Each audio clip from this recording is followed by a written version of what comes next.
K-Squared Fitness. Today I'm going to be breaking down the American Kettlebell Swing.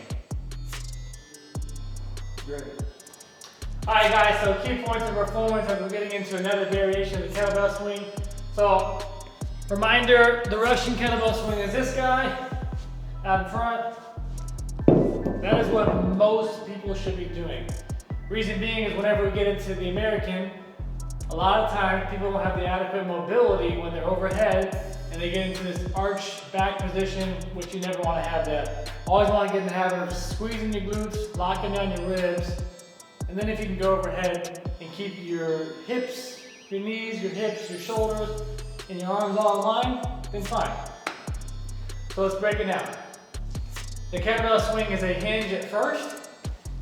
Back is flat. So how do we get there? One thing I want to talk about first is the feet. Feet should be straight ahead. Intentionally screwing your knees out. Screwing them out is going to turn on your hamstring. It's going to lock your hips. It's going to put you in the safest position.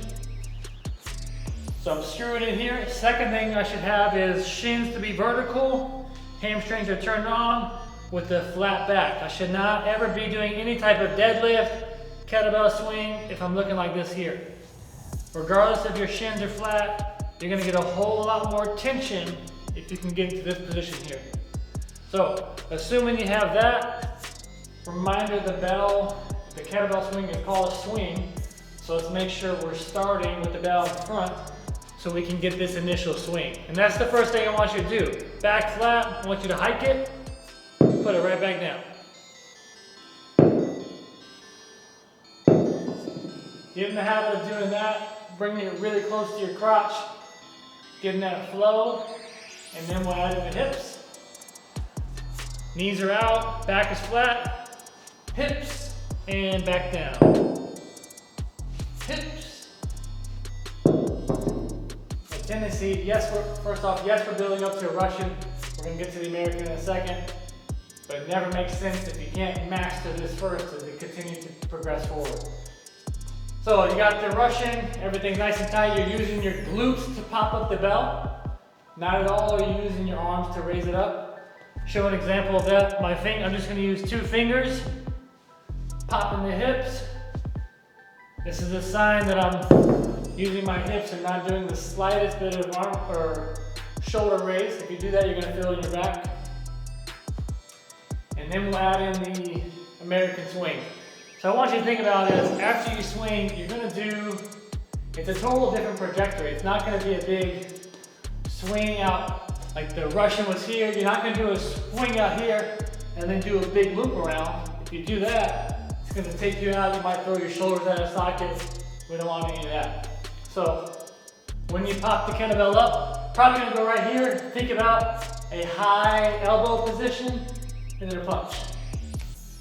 So something like we'll go high elbow, punch. The bell stays really close to my body. Alright, so I got a lighter kettlebell so I can kind of show you the range of motion. You'll use the bell to propel you forward, but I'm going to walk through it slow because it's light. So I'm going to pop the hips, high elbow here, and then punch through. On the way down, it's going to come down here. Get the hips right, load it back again. Pop the hips. It'll probably get it right about here. Turn over. The glutes are still squeezed. If you're doing this exercise and you're overhead and you're getting this big arch, do not do that. Also want to see, talked about earlier, have everything stacked over your hips. Don't get into this business where you're out in front here. If you're going to do it, let's do it right. Let's open up. Get it right about here and then punch it through. A common mistake that I see as well whenever people get into American swings is they get this big loop out here where they're just throwing your head forward. Don't do that. That's because you're going that big loop, bring it in high, punch through. That's the American Kettlebell Swing. Get after it.